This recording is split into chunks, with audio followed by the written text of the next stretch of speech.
Hi there everyone, GuardianE here with yet another Fire Emblem Heroes video, and tonight we are getting the update to the game as well as the weapon refine for Adrift Camilla. So I figured, I haven't looked at it yet, I figured we could read through it and experience it and react to it and give my first impressions all at the same time.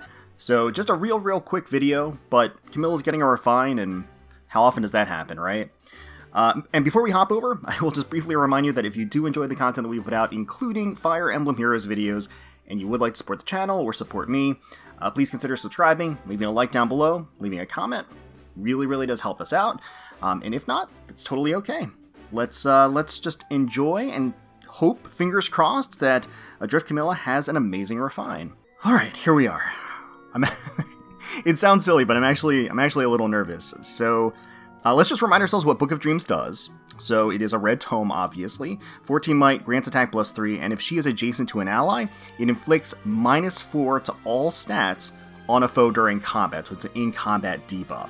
Really great stuff. One of the early adopters of in-combat debuffs, so really potent in that regard.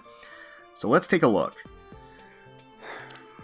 Alright, here it is. Book of Dreams, Might 14, grants attack +3, nothing's changed there. At start of turn, inflicts attack speed res -5 on closest foes within 5 spaces, and any foe within 2 spaces of those foes through their next actions. If unit initiates combat or is within 2 spaces of an ally, inflicts -4 to all stats on foe during combat. Okay, so at a base level, they took the inherent debuffing ability, the in-combat debuffing ability, and broadened the condition for it. She now just has to be within 2 spaces of an ally for that to happen, rather than being adjacent. Or she just has to be initiating, so she doesn't even have to be by an ally. We've seen this condition more and more often lately, so it is a really great and generous condition that's very easy to meet to get that original effect.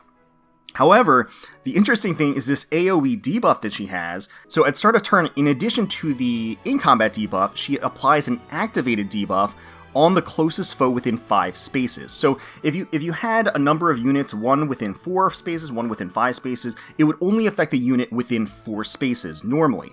However, it also says any foe within 2 spaces of those foes also through their next action. So it's actually, so she targets the closest foe within 5 spaces, and then creates an AoE around that foe for a debuff.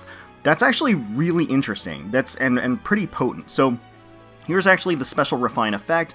At start of combat, if unit's HP is greater than or equal to 25%, grants attack speed +5 to unit during combat, and deals damage equal to 15% of unit's attack. Okay, alright. So HP condition, really not too shabby at all to meet at all.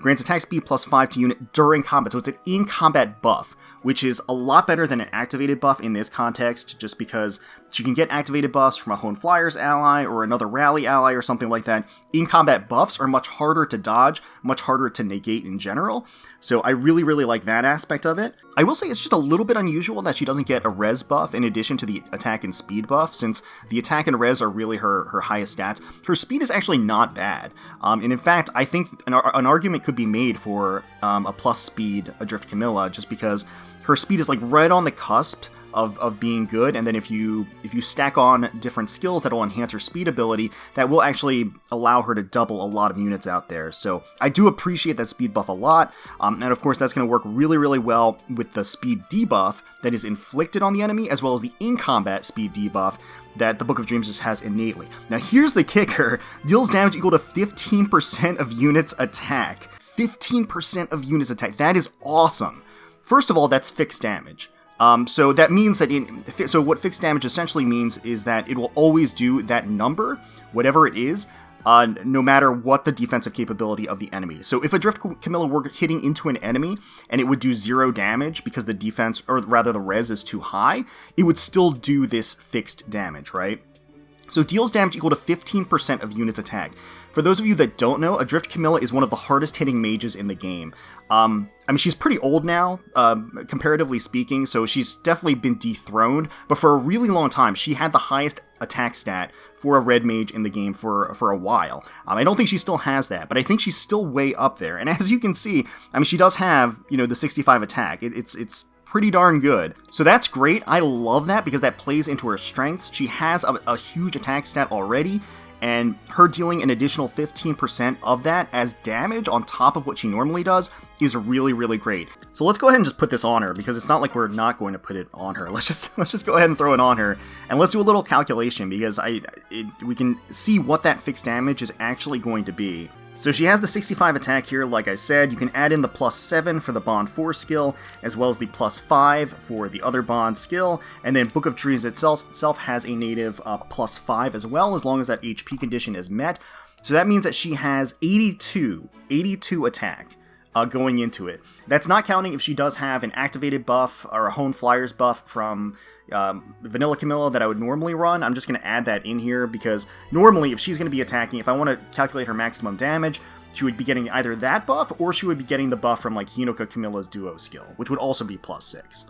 So if you add +6 to this, that's 88 attack. So during combat, she would have 88 attack, and if we take 15% of that, that is 13 additional raw fixed damage added on just for the HP condition. That's 13 additional fixed damage per attack. That's really good. That's really good. On top of the 88 that she would already have in this given scenario that we're talking about, then she also has the debuffs that she's inflicting on the enemy, so the in-combat debuff would be essentially a +4 attack, right? Because it would be -4 res on the enemy as an in-combat debuff, and then the activated debuff is an additional at least -5, which is essentially another 5 damage, right?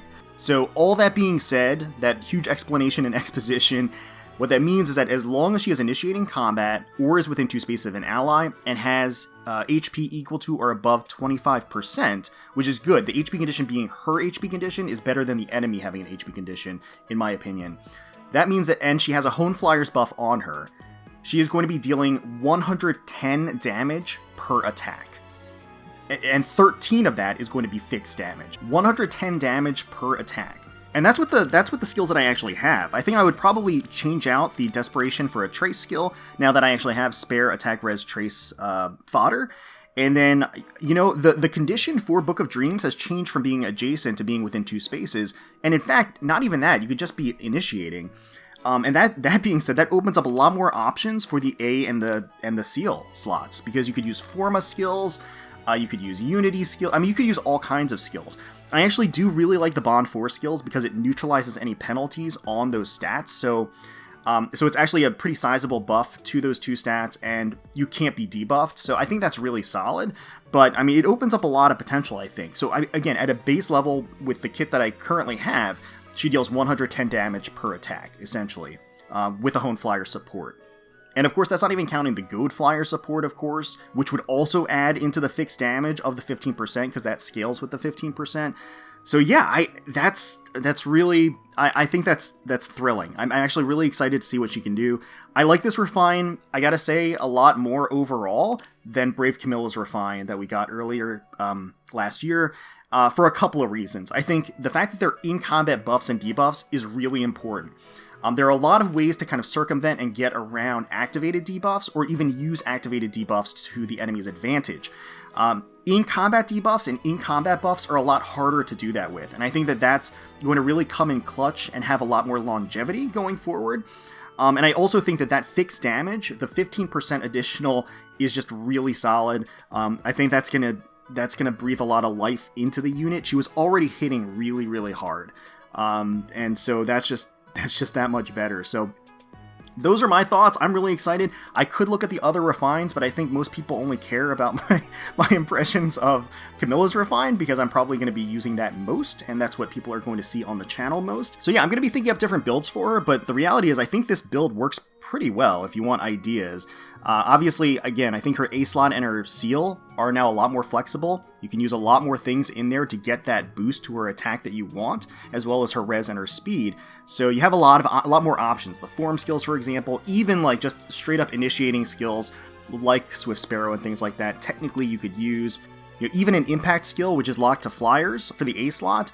like Mirror Impact would work really well with her. With the new activated debuff element of Adrift Camilla's weapon, she can actually now run catch skills as well, so that's another viable option to her A slot. So again, this just kind of opens doors to different options that she can use for the A, B, and seal. So I think that's really great. You know, is this going to absolutely completely change what Adrift Camilla does? No, it's just going to enhance what she was doing already. And I think it does have a level of longevity to it. It's not just strict stat boosts, and it's not fixed as well. So for example, the 15% damage, that's going to scale as skills evolve over time. So those things in particular are the things that I kind of focus on and I really appreciate and really value. So from that perspective, I do really like this refine. I think it has a lot of potential. But I'm going to probably play around with it. This kit I think works really well. I think I'm just going to switch the Desperation probably for a trace skill. But beyond that, I think that, you know, we're gonna play around with this, and I think this is gonna work pretty great. So yeah, I'm actually pretty darn happy with this refine. I think it plays to her strengths that she already had and just enhances them further, and I think that's great. I think that's really important. I think it has longevity to it. And I think that it's powerful in the current meta. So, you know, all that being said, I think it's a successful refine. You know, maybe it could have been crazier, but I think that for right now, I think it's really great, and I'm happy, and I'm looking forward to using it. So let me know in the comments below what you think of Camilla's refine, what you think of the other refines that were revealed today. What was your favorite of today? I haven't taken a look at the other ones yet, but I will in a little bit. Hopefully you all enjoyed the video, and if you did, please feel free to leave us a like, comment, and subscribe to the channel for more Fire Emblem Heroes content. We thank you all so much for watching and for taking time out of your day to spend with us. Really do appreciate it. Certainly hoping you're all staying safe, healthy, secure, and united out there, and wishing the very best for you, your family, and your friends. And until next time, let's protect those skies.